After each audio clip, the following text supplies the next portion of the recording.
Okay. Okay, so we are live. All praise, glory, and honor is most certainly due to the Most High of the patriarchs Abraham, Isaac, and Jacob. I want to say peace to each and every one of you in the name of His Son, Yehoshua HaMashiach, who we know as Jesus the Christ. It's always a blessing each and every single time that I can come before you. Excuse me, to bring a message contained in His Word, and never do I count it as a light thing to do so. Can you hear me, Brother Isaiah? Okay, praise the Most High. Yeah, thank you for letting me know that. Right now I want to deal with.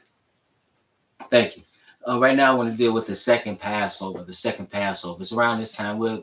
It's exactly a month after the Passover season in which we observe the Passover and the Feast of Unleavened Bread.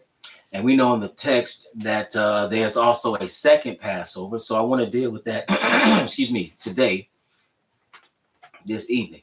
And I'll pick it up in Leviticus, the 23rd chapter, because I want to go over just what was stipulated, what was commanded in the text. This is Leviticus, the 23rd chapter. We're going to look at these feasts. Now, we know that the feasts are a shadow of things to come. Okay, so we know that the Passover lamb points to none other than Yehoshua or none other than Jesus. This is Leviticus, the 23rd chapter, and verse I'll just pick it up at verse 1. It says, "And the Lord spake unto Moses, saying, Speak unto the children of Israel, and say unto them concerning the feast of the Lord, which ye shall proclaim to be holy convocations, even these are my feasts." Okay, so he starts off with the weekly Sabbath, and that is from Friday, what we call Friday, Friday evening to Saturday evening is the Sabbath. That's every week. It's not Sunday, right? That's a tradition of man, popularized in Christianity by the Roman Catholic Church, and it is rooted in old pagan sun worship. The Lord established the Sabbath day. Before there was a Jew, before there was a Gentile, he rested on the seventh day in Genesis 2. So then he goes on to talk about, after he mentions the Sabbath day, in which you're not supposed to do any work and hold a holy convocation or holy gathering, sanctified gathering, he gives you the annual feast. So he says in verse 4, "These are the feasts of the Lord, even holy convocations, which you shall proclaim in their seasons."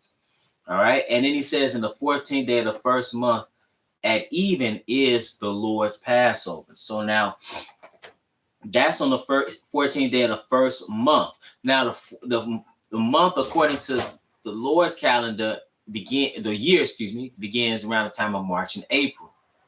Okay. And that's the month Abib. Okay. That's in the Gregorian calendar, it would be around that time. So let's see what happened, because we know this is an allusion to the Passover when the children of Israel were passed over by the destroying angel because they were under the blood. And that is symbolic of what we all need to do. We have to come up under the blood of a lamb, and we know who the lamb is. We'll see that it's Christ. But let's pick it up at Exodus, the 12th chapter, and verse 1, because this is where you see the Passover the first time. It says, "And the Lord spake unto Moses and Aaron in the land of Egypt, saying, This month shall be unto you the beginning of months." It appears that they had, just like we have in this sojourn, in this diaspora, somebody else's time frame, right? The beginning of the year in this calendar that we're all under begins in January. But the Lord's calendar begins in the spring, what we call the spring, around March and April. So it says, "This month shall be unto you the beginning of months. It shall be the first month of the year to you." All right. Then he says, "Speak ye unto all the congregation of Israel, saying, In the 10th day of this same month, there shall take to them every man a lamb according to the house of their fathers, a lamb for an house." Now, why did he take it on the 10th day? Okay.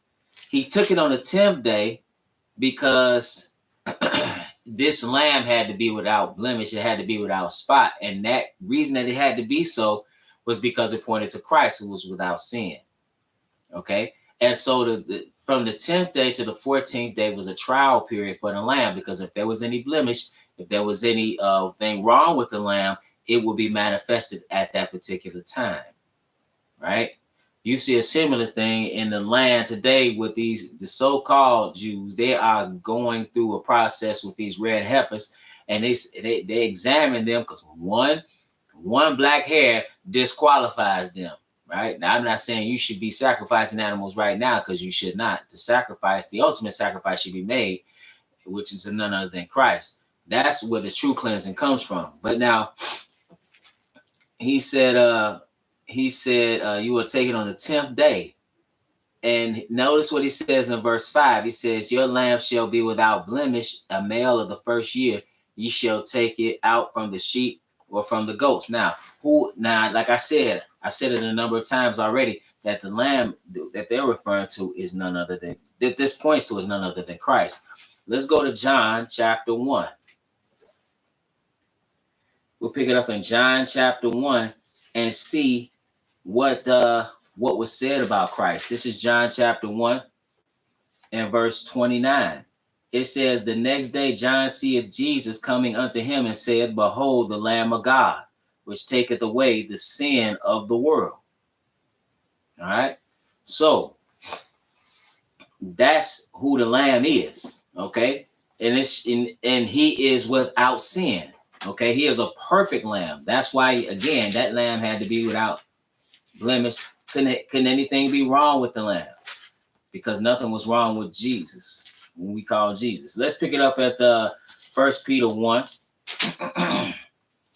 and verse, I'm going to pick it up at verse 18, because he speaks to the perfection of Christ, who walked and was without sin. He says, for as much, in verse 18, 1 Peter 1 and 18 reads, for as much as you know that you were not redeemed with corruptible things as silver and gold from your vain conversation received by tradition from your fathers. So our redemption didn't come by some silver, some gold.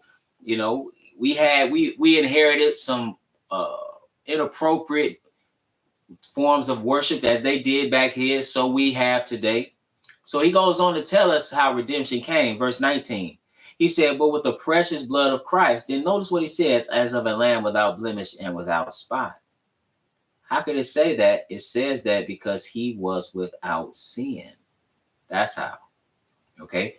He died for our sins. Okay. So that we could avoid the wrath of the Father. So now he says, your lamb shall be without blemish, a male of the first year. You shall take it out from the sheep or from the goats. Then in verse 6, I'm in Exodus 12 and 6, he said, and ye shall keep it up until the 14th day of the same month, and the whole assembly of the congregation of Israel shall kill it in the evening. So now they had to keep it to the 14th day, because again, that was a trial period. But like as Pilate said, I find no fault in him. So now what happened on the Passover to Christ? This is not a coincidence. Let's pick it up in Matthew, the 26th chapter. Matthew 26 and verse 1 reads, and it came to pass, when Jesus had finished all these sayings, he said unto his disciples, ye know that after 2 days is the feast of the Passover. Notice what it says here, and the Son of Man is betrayed to be crucified. It is not a coincidence that he died on the Passover. He is the Passover. First Corinthians. See, that's not by coincidence that he came and died on that day. Let's pick it up at 1 Corinthians the 5th chapter, and let's see how Paul described him. This is 1 Corinthians 5 and verse 7.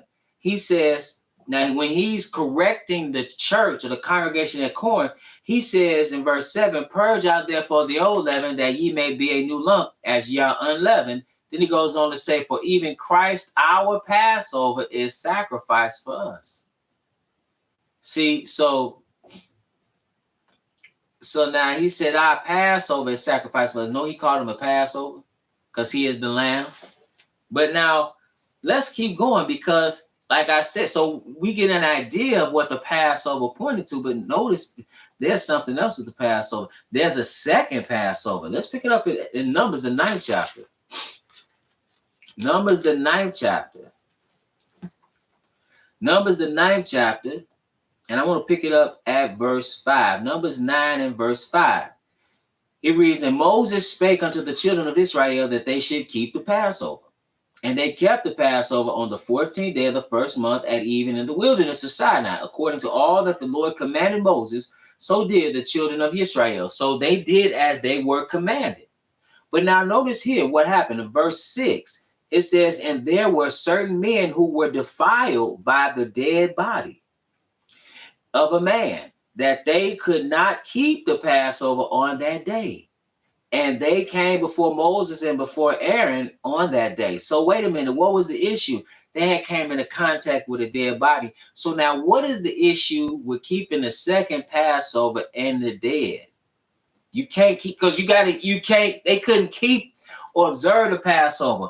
Why not? Well, because that would make you defiled. Now, what was the issue with being defiled? You look at all these cleanliness laws. Let's pick it up at Leviticus the 7th chapter.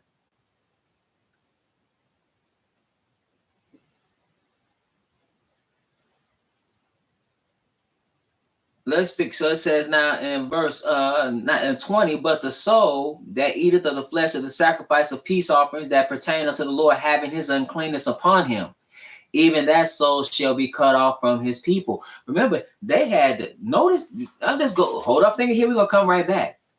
In Exodus the 12th chapter, in Exodus 12, now they came up under the blood of the lamb, but notice what else they did. In verse 8, it says, and they shall eat the flesh in that night, roast with fire and unleavened bread, and with bitter herbs they shall eat it. Eat what? Eat the Passover, which was a what? A sacrifice. So now you can't partake of sacrifices in general, of which, listen, the Passover, the sacrifice that was made there, the sacrifice that was made on the Day of Atonement, the evening and the morning oblations, all the various other sacrifices were all a part of a sacrificial system. All right? In which, so now if you were unclean, you could not partake in that. He said, but the soul that eateth of the flesh, I'm back in Leviticus 7, but the soul that eateth of the flesh of the sacrifice of peace offerings that pertain unto the Lord, having his uncleanness upon him, even that soul shall be cut off from his people. Moreover, the soul that touch any unclean thing, as the uncleanness of a man, or any unclean beast, or any abominable unclean thing, and eat of the flesh of the sacrifice of peace offerings, which pertain unto the Lord, even that soul shall be cut off from his people. So now this is an example of a peace offering. But when you are dealing with sacrifices in general and you are approaching the Lord, you have to be in a state of cleanliness. That's because they were dealing in sacrifices and the Lord was in the midst of them. That's why they were doing it.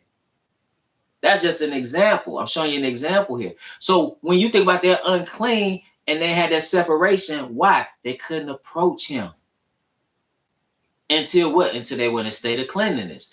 That's why even when he appeared before them, when he came down on the mount, what did he tell them? He said, wash your clothes. And then he said, what? Come not at your wives. Why? Because coming at your wife would have made you unclean. What's the issue with being unclean? Because you are in the presence of the Lord. And that's an approach. When you're dealing with sacrifices and when you're approaching the Lord, you have to be in a state of cleanliness. And they even made that point. That's why they make that point. So it says, and I'm back in Numbers 9 and verse 7. It said, those men said unto him, we are defiled by the dead body of a man. Wherefore are we kept back, that we may not offer an offering of the Lord in his appointed season among the children of Israel. So they said they couldn't even make an offering, right, at the appointed time. And so now what did Moses do? He inquired of the Lord. It said, and Moses said unto them, stand still, and I will hear what the Lord will command concerning you. And the Lord spake unto Moses, saying, speak unto the children of Israel, saying, if any man of you or of your posterity shall be unclean by reason of a dead body, or be in a journey afar off, yet he shall keep the Passover unto the Lord. The 14th day of the second month at even they shall keep it, and eat it with eat it with unleavened bread and bitter herbs. They shall leave none of it until the morning, nor break any bone of it. According to all the ordinances of Passover, they shall keep it. Okay, so now they were to keep it in that time because they were unclean in the initial appointed time, and they had to keep the same ordinance. They couldn't break a bone of it. Why couldn't they break a bone of it? Because none of Christ's bones were broken. Okay, and so they had to eat the bitter herbs, because that speaks to what had to happen in order for us to be saved from the wrath, which is he had to die. But now But now let's continue. Let's continue. Verse 13. But the man that is clean and is not in a journey. So you're not supposed to just not keep the Passover.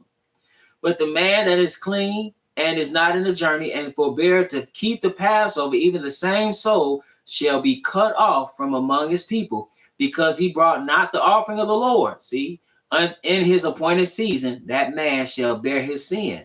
Now, is it just for only Israelites only? Verse 14. If it said, and if a stranger shall sojourn among you, so now Israel has strangers amongst them then. And that's what people really need to consider when they say people of other nations cannot be saved. When the Lord when he was dealing with Israel, he was dealing with people of other nations. They took hold of the covenant. There's a commonwealth. So he said, and if a stranger shall sojourn among you and will keep the Passover unto the Lord according to the ordinance of the Passover and according to the manner thereof, so shall he do. Ye shall have one ordinance. Notice what it says here. Ye shall have one ordinance both for the stranger and for him that was born in the land. One law for the homeborn, one law for the stranger. So it is at the time of the second Passover. So that's a little bit on the second Passover, which was to be observed. And it is always my prayer that you were edified.